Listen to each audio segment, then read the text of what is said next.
we have with us two very interesting managements. First off, we have Mr. Yatharth Tyagi, Director at Yatharth Group of Hospitals, to talk to us about everything that's playing out in the hospital space as well as Yatharth in particular. Mr. Tyagi, let me first start off with how and what kind of trends are playing out and where would you look for in terms of scaling up with regard to your top line for FY25, given that you have a hospital or two with lower utilizations. Hopefully those scale up and ramp up. So what's the kind of expectation for FY25 full year? See, I think for next 3 to 5 years, we feel the company is on a good growth trajectory. We do expect, the growth of around 30% yearly for next 3 to 5 years is concerned, as far as top line is concerned.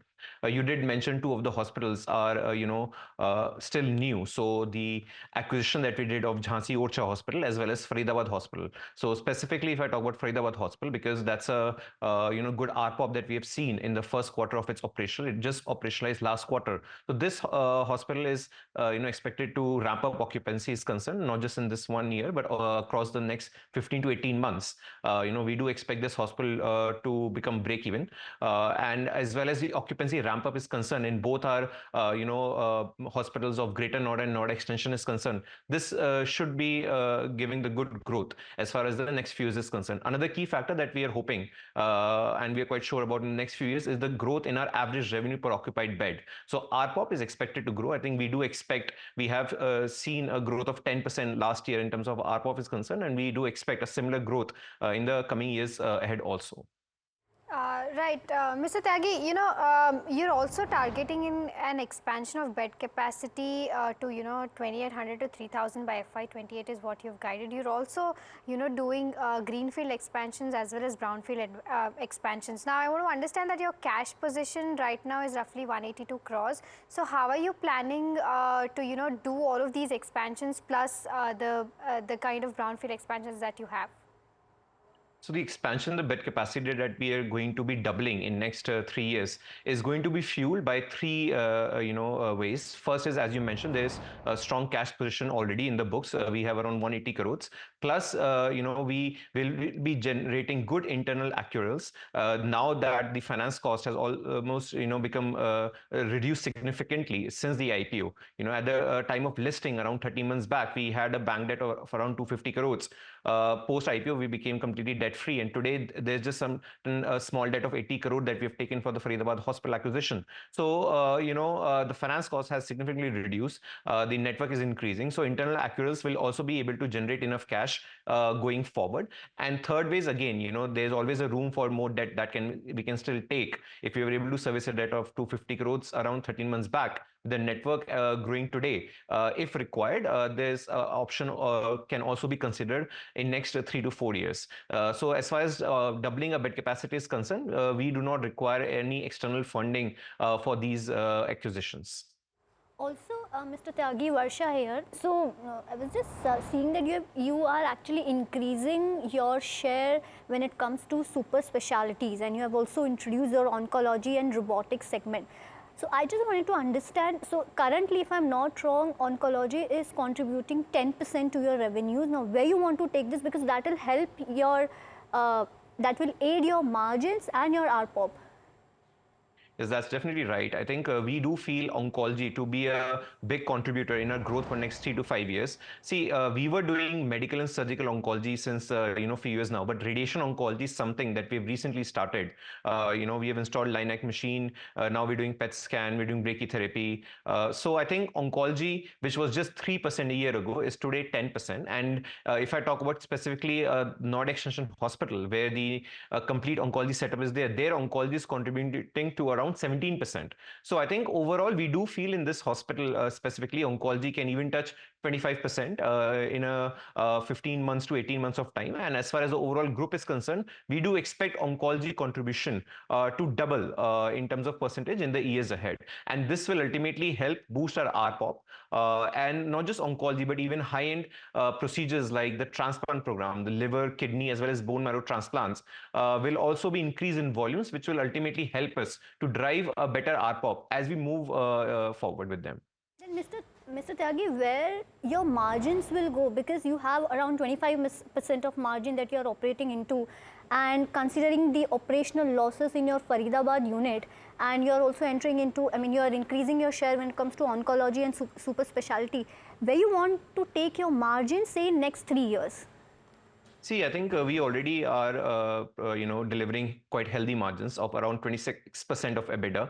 We sort of expect the margins to be sustainable. We do expect this margin of 26% to be sustainable for at least 3 to 4 years. The reason being that, yes, there is new hospitals like Faridabad and for other new acquisitions that we will be doing each year, which will be dragging down margins a bit. But because there's a lot of occupancy ramp up that is yet to happen in a Greater Noida hospital, which is around 67% of occupancy, and Noida Extension Hospital, which is around 61% of occupancy. So in these two specific hospitals, the EBITDA margins should increase a few basis points. So that would compensate for the drag down of the margins of the newer hospital. So overall, at the group level, we do expect our EBITDA margins to be quite sustainable of around 26%. Understood. Mr. Tyagi, wanting to understand how top line really shapes up for you, because you're suggesting margins will largely be, will not go up in a significant fashion, but your top line will, given the kind of ramp up that you're doing. Just talk to us about that, because one, oncology will obviously contribute to top line and margin accretion as well overall.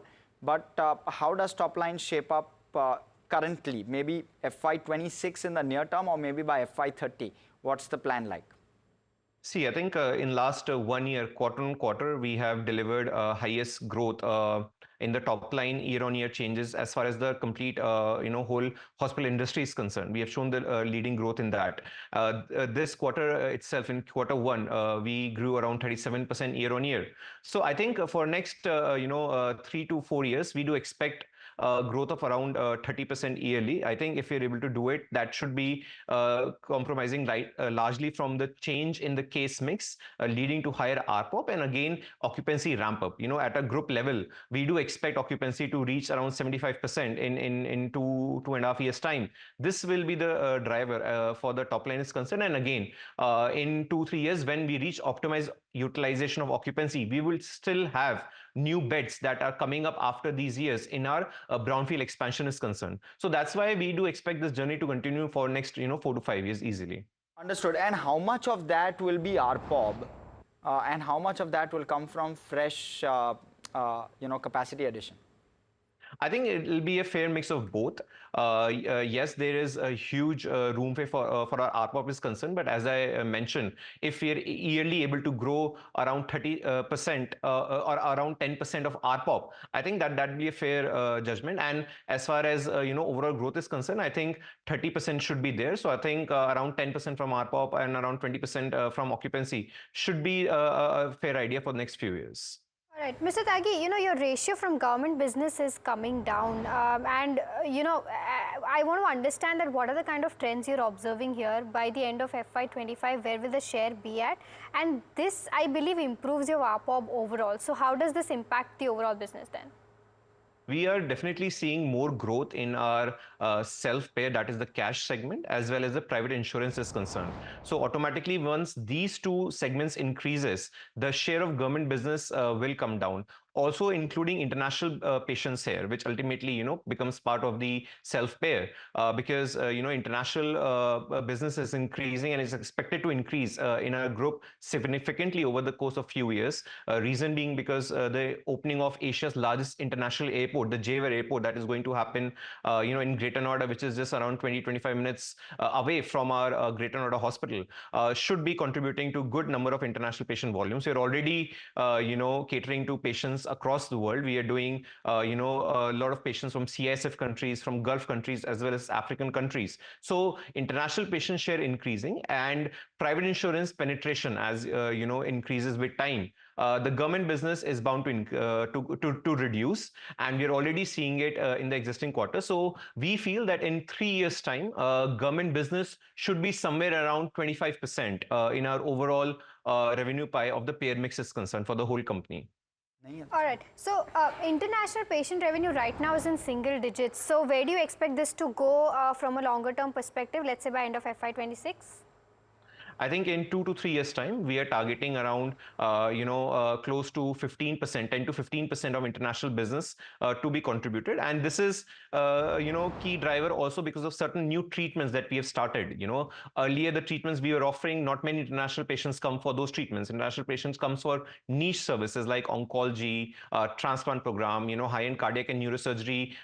So because we have started these treatments over the course of last few years, is now we are expected to see increase in international patients from these. And again, a lot of certain key and reputed doctors from NCR, are now joining us. So with them, they will also drive certain volumes of international patients because these doctors are a known name in international markets. So that's why we do expect around 10 to 15% contribution of international business in few years' time. Mr. Tyagi, any inorganic opportunity that you're eyeing on? Because for FY25, if you do a rough calculation, you'll be with 200 to 250 crores of cash flow from operation that you'll be generating. Yeah, so I think this year and the plan for next few years also, each year we are eyeing one inorganic acquisition. So, this remaining year, financial year, we are quite hopeful to close one more, acquisition. We are in talks with a few hospitals in advanced stages. So, we are looking in territories around Delhi NCR market, big cities in UP. As well as nearby capital cities of nearby states. So we do expect one more inorganic acquisition to be added as far as this remaining financial year is concerned. How much will that be? So I think that should be within this financial year is concerned. But how large will it be, Mr. Tyagi? Yeah, so I think the hospitals that we have identified are at least 250 bed above 300 to 400 bed. There's a hospital that we are eyeing which is around 400 bed. It's available in the Delhi NCR territory. There's a hospital of around 300 beds that we are eyeing, which is in the capital city of a nearby state. So any expansion that we are doing in terms of inorganic, it has to be at least 250 bedded above. Ideally 300 to 400 bed is what we are looking for. Understood. And Mr. Tyagi, not sure if you had a chance to check up on this. We spoke with Yashish Daya of PV Fintech, and they were suggesting a new venture which they are investing in, which is likely to do hospitals and healthcare. And this is to reduce costs for hospitalizations, especially for insured patients. So, a couple of questions here.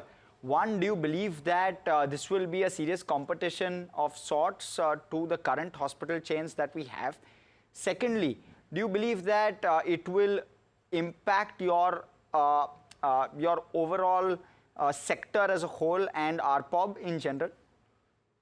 See, I think overall in India, hospital sector is growing at a very fast pace. So is the private insurance penetration. There's still a lot of room for expansion of, not just bed capacity is concerned, but even, penetration of private insurance is concerned. Urbanization in India, in North India, across India is happening at a very fast at a very fast pace.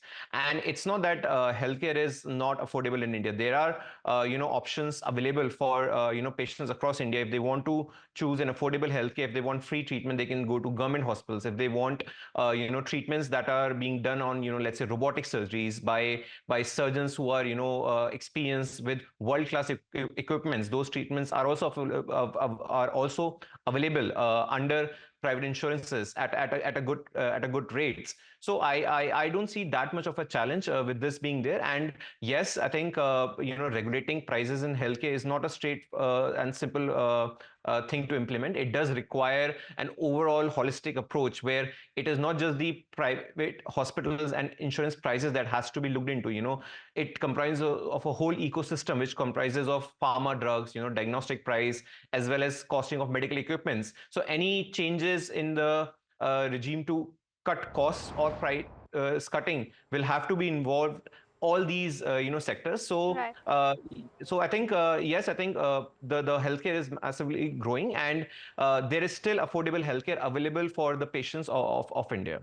Got it. Well, Mr. Tyagi, thank you so much for giving those answers so comprehensively, and thank you so much for taking out time and speaking with us at NDTV Profit.